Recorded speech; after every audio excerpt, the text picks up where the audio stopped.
use. I also like to keep my money on the outside in one of those little pouches that on the other side is got the pouch at the bottom, the little slip cover at the bottom and at the top. So look up here as you're doing it. On the outside of my pouch I have money and time. On the inside I have my addresses and names. I've got my journal and I've got my long-term planning for my 90 days in advance. There I am controlled and in organization from that very moment. I can do it all in one little thing. I can stick in my pocket or purse, and I'm in control. Okay? Now, some of you have other kinds of systems that you use, and they're a little bulkier, that's true. I'm going to ask at the very least, everyone here in this room, at the very, very least, every one of you should be taking your money, your cash flow tracker here, your organizer. You should carry that with you everywhere you go for at least the next 30 days and fill it out every single time you spend money. The other organizer here, if this can be useful to you, you can shift to this one, or you can give that to somebody as a gift. It's a very powerful gift to give somebody for Christmas or something like that. There you've got yourself organized in one simple place. Everything you need, time, money, people, it's all there. Okay? We didn't finish completely with our scoring system, though, did we? Our daily scoring system. Let's just finish that up. We talked about the power hour. We have 3 points. We talked about others. That gives us 2 points. The next one down the line is work FTF. That gives us 2 points. What does FTF stand for? I'm waiting for you to tell me. FTF stands for feared thing first. Okay? Not first things first. Feared thing first. I'll tell you why. Most of the time, the first things are always the feared things. And one of the reasons we don't like to do our first things first is because we don't like to fail. Because most of us are perfectionists. How many of you are perfectionists in this room? I see you raise your hands on that. You're perfectionists. You're going to wait until it's right? So you'd rather have 100% failure because you never do it, than to have 50% failure because you just get started. The reason that we don't do our most important tasks is because we don't want to fail at the most important things in our life. And yet the only thing you can really do is to stumble into it and get started immediately. You got to do it. And most of the time our fear is we are not going to be judged well by our peers. We're afraid. That's why we're perfectionists. That's why we want to do it perfect, because we're afraid of what they think. Now, I'm going to ask you to take the feared thing first. The thing that scares you the most as you go down your to-do list. And I'm going to ask you to put it at the very top of your list and do it first. Now, there's several reasons for that. First reason is because it'll probably be one of the most important tasks. Number two, it'll do wonders for your self-esteem. Let me teach you the secret to all self-esteem right now. If you run from what you fear, your self-esteem automatically goes down. If you face what you fear, your self-esteem automatically goes up. This is a true statement. You try it with your kids. If your kids run from what they're afraid of, you are literally training them to have low self-esteem. Well, when kids start into school these days, they have high self-esteem. 80% of the kids in grade 1 today have high self-esteem. By the 5th grade, it's down to 20%. By the 12th grade, 5% of graduating seniors have high self-esteem. And the reason they do is a lot of reasons. It's not because the school system is bad. It's because life is a pretty tough place to learn in. It's pretty rough. And what you need to be doing is taking the things that are most fearful to you and doing them first. If you do, well, let's look what happens. You start your day off and you say, what's the thing that scares me the most today? I'm going to go ask for a raise. I've been waiting to do for this for months. I deserve it. I'm ready for it. I'm going to go get a raise.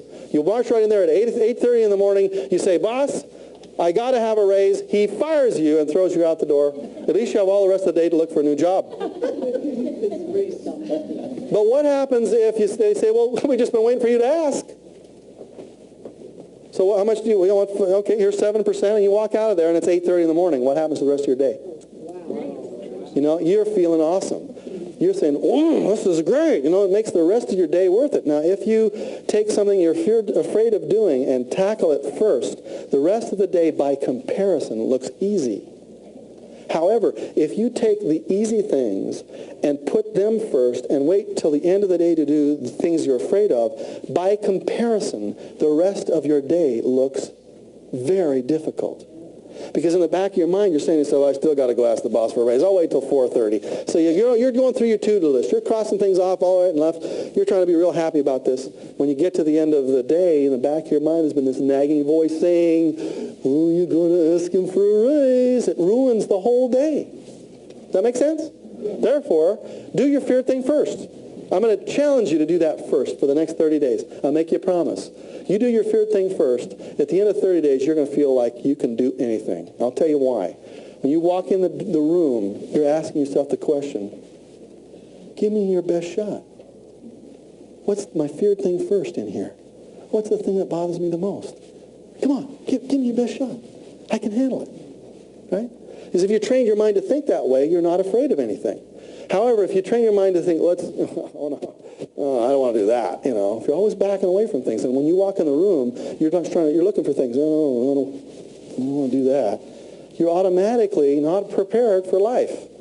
Okay? So the feared thing first is, what do I got to do first today? What's my toughest thing to do? And you give yourself 2 points as soon as you've done that. You reward yourself like a rat. Okay? That's the way they train. That's the way you need to train yourself. You need to reward yourself every time you do something good. Isn't that the way they train Shamu over here in SeaWorld? How do they train Shamu to jump out of the water like that? They put the bar underneath the water or on the floor, and whenever he swims over the bar, they give him a fish. They raise the bar up. If he swims under the bar, they don't give him any fish. He swims over the bar, they give him fish. They raise it up to the level of the water. If he just swims around there, he starves to death. He just rolls over the top of the bar. They give him all the fish he wants. Pretty soon he gets to associate fish with this bar. They raise it a foot above the water. He stays down there. He doesn't, no fish, just jumps over. Lots of fish. I think I'm smart enough to figure this out. I jump over this thing. You give me all the fish I want. Is that right? Good. Raise the bar. I don't care. That's how they get him to jump 20 feet out of the water like that. They train him. You got to train yourself. When you do something that's hard to do, you give yourself some points. You send a letter to somebody you love, you give yourself some points. When you do your power hour, you give yourself some points.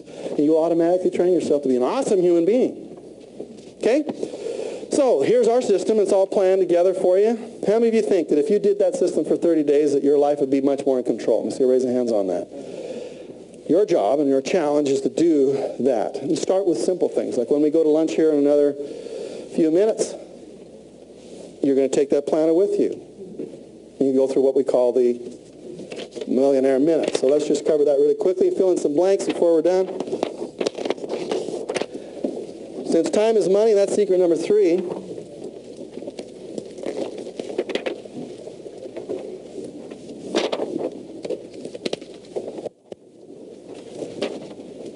J. Paul Getty says, buy my shots in the fall. So the further ahead you blank, the blank you will be when you get there. The further ahead you plan, the richer you will be when you get there. Money mentalities. Plan your blanks and procrastinate your blanks. Plan your 20s and procrastinate your 80s, or if you want to say it another way, plan your needs and procrastinate your wants. So let's just cover this thing about wants here for a minute. Most of you let's put it this way. You want things because you can't afford them right now. You say, well, if I had the money, then I would go out and buy them. Your wants are unlimited. Did you get that?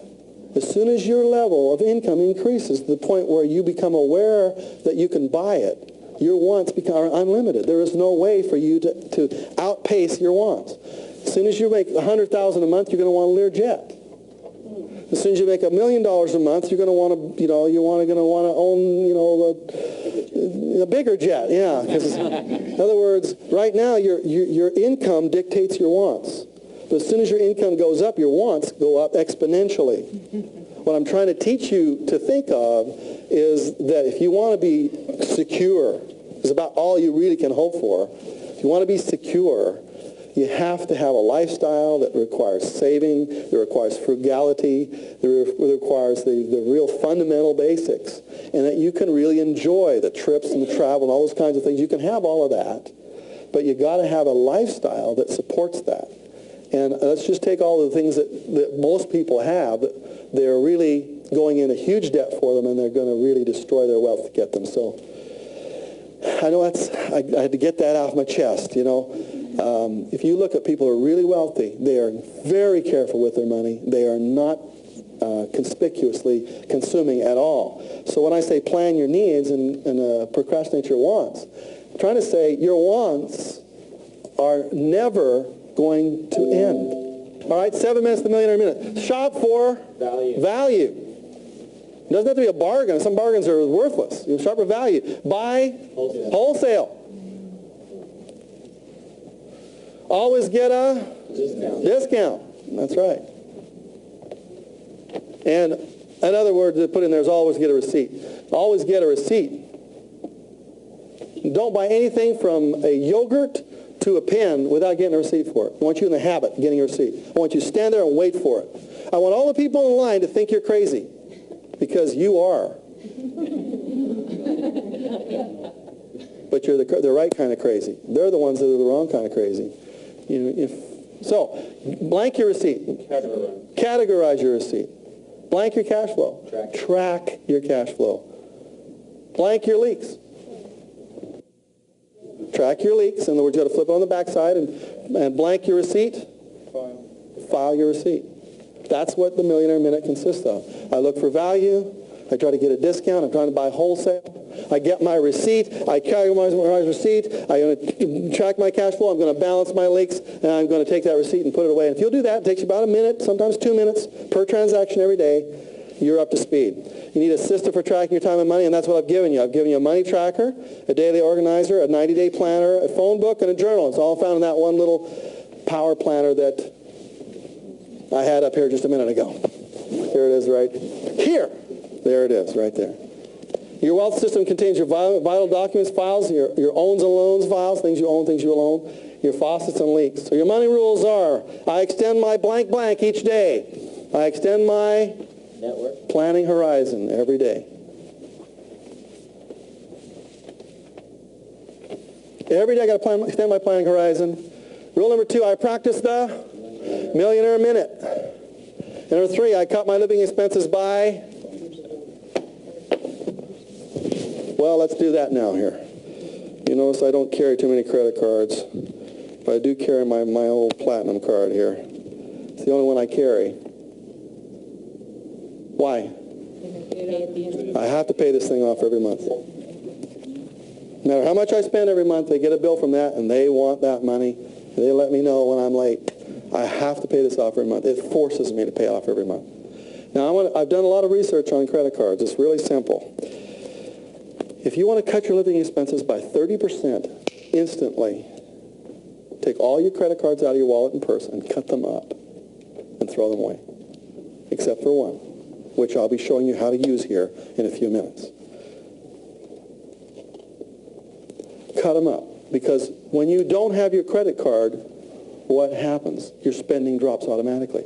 If you would take and cut your credit cards up, your living expenses automatically, with no effort, automatically will drop 30% in the next 12 months. Try it. If you got access to the credit card cash, you're going to spend it. If you don't have access to it, you can't find it, you automatically stop the spending you would have normally spent on without any effort whatsoever. Does that make sense to you? That's a hard thing to do. See, you need a credit card for identification and all those other kind of reasons and excuses that you always give me. Credit cards are death. Death to financial freedom. Take your credit cards and save one of them for emergencies and for any of other Robert Allen seminars that I'm going to ask you to buy on Tuesday afternoon. But other than that, you take that credit card and you cut it up. Does that make sense? Okay? I know that's a tough one, but that'll automatically, you try me, automatically and instantly will cut your living expenses by 20-30%. It'll take you about 3 seconds to do that. So the last one here, finally, is I cut my living expenses by plastic surgery.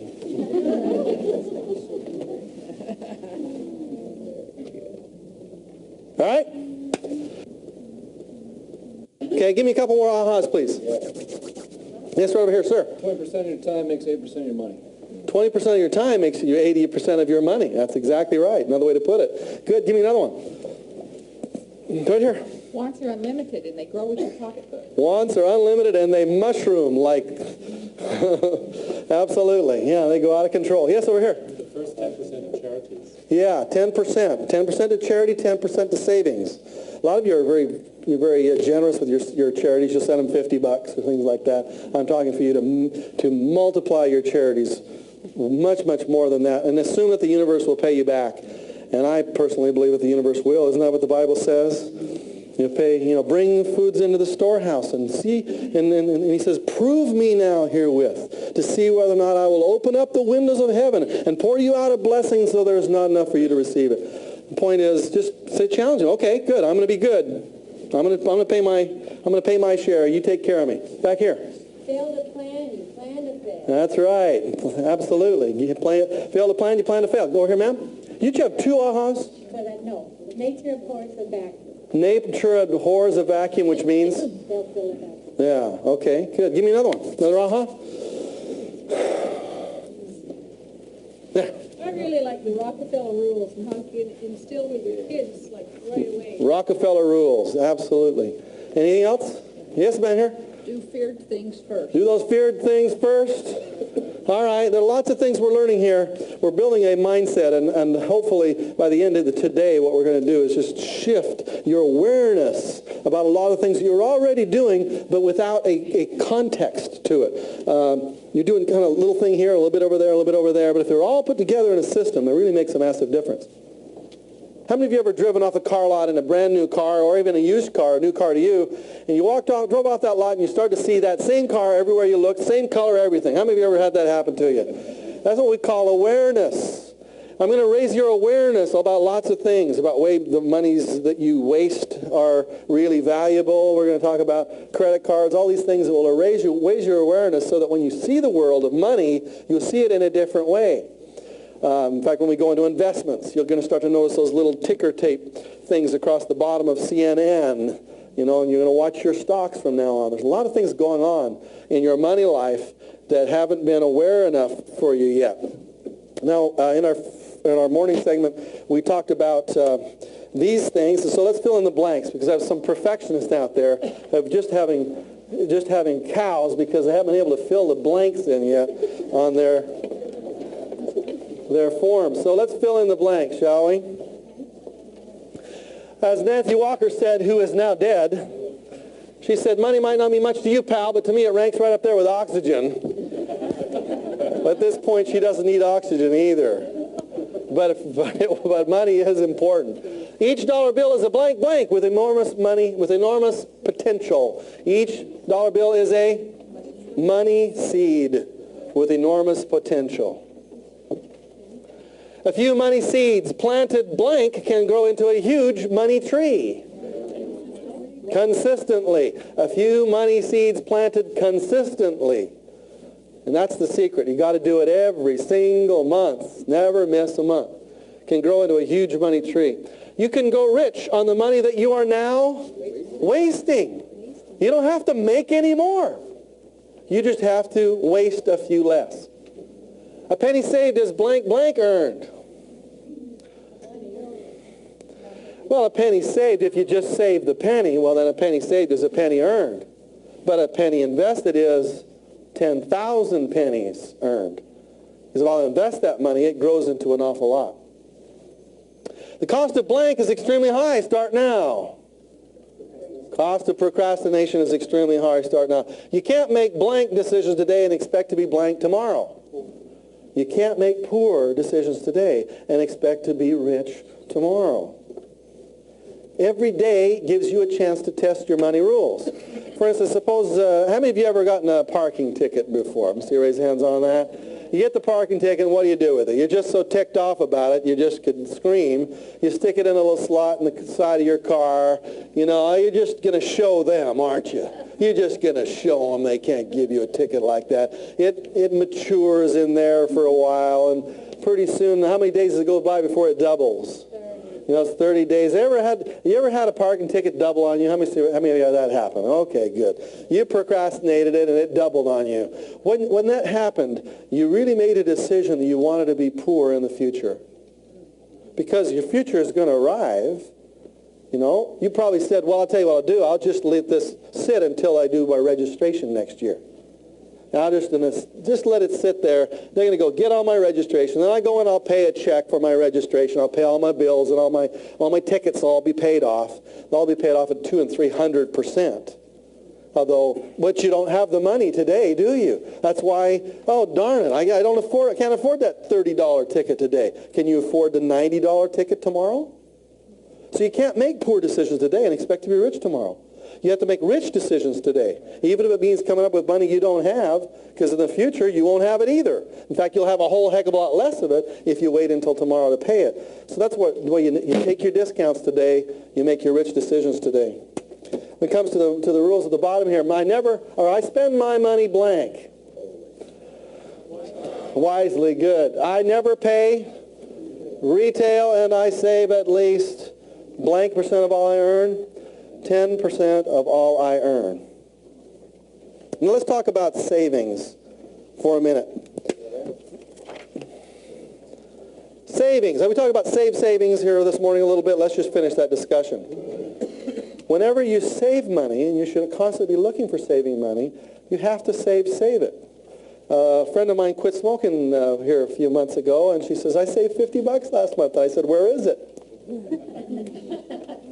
I don't know, maybe it's in my donut budget. Where did it go? Give me the $50. I don't know, I don't have it. She saved it. I mean, she stopped smoking, therefore there was $50 supposedly left in her life. Where is it? She had saved it. She had saved it. But it doesn't do any good just to save it. You have to double save it. You have to take it out of your life. You have to stick it somewhere so that it's gone. So if you go to a gas station, for instance, and you're trying to save money on gas, that $2 that you save, you should take and put it in an extra little spot in your wallet or purse and get it out of your budget. Get it out. When you get home, download that money, take it out of the spot, and put it in your savings slot and send it to the bank and get rid of it.